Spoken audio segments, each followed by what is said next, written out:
Hi, my name is Taylor Hartwell and I'm a senior at Southeast Missouri State University. I made this video as a response to Mr. Lukianoff's video on free speech.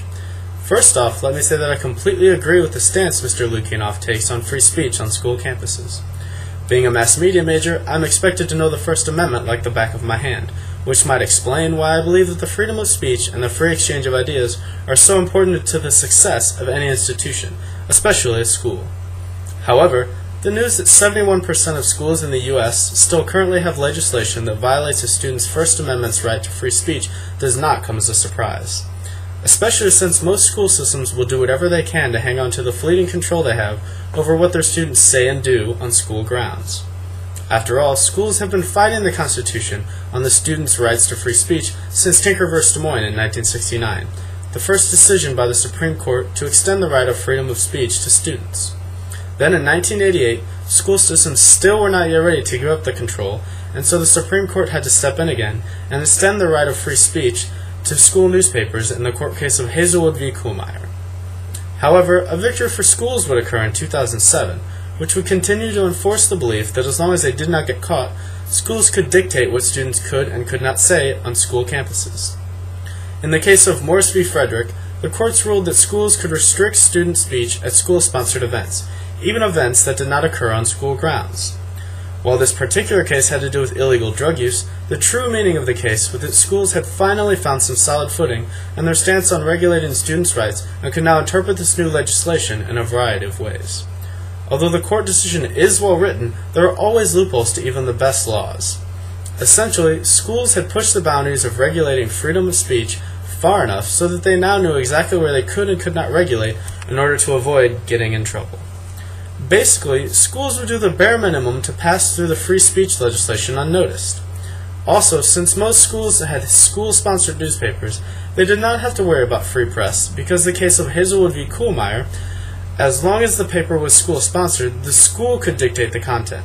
What this meant for students was that schools could quietly place regulations on student speech, and as long as no one complained, these regulations would thrive. Well, so what? Who cares about some stupid school rules? The problem is that this is not how the Founding Fathers intended schools to operate. Without a free exchange of ideas, there is no progression, only regression.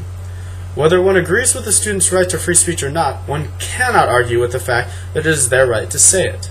I believe it was Voltaire who first said, "Although I may not agree with what you say, I will defend to the death your right to say it." It does not matter whether the person speaking is right or wrong. What matters is that as long as there is a freedom of speech, students will continue to grow and change.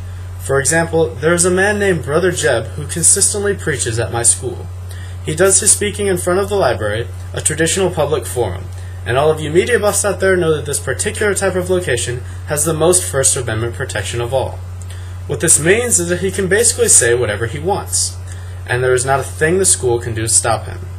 However, this also means that anyone who wants to say anything can use this location to do so. This is where I make my case. Brother Jeb is known around campus as an extremist. In fact, many of his sermons would often speak about how he believes that all girls in college are sluts and prostitutes, and about how everyone who does not listen to him is going to hell. Granted, his approach is unorthodox and aggravating to many students, but it is his right to say whatever he wants.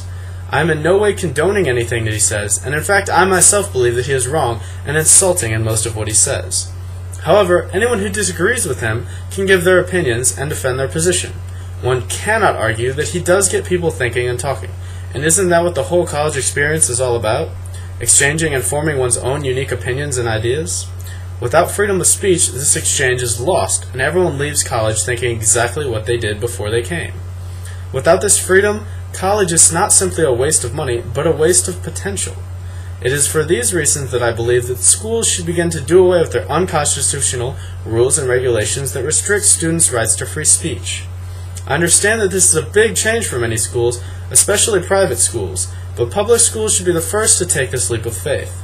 In the end, I believe that doing away with these rules and regulations will be better for schools and students alike, and both will continue to grow and change.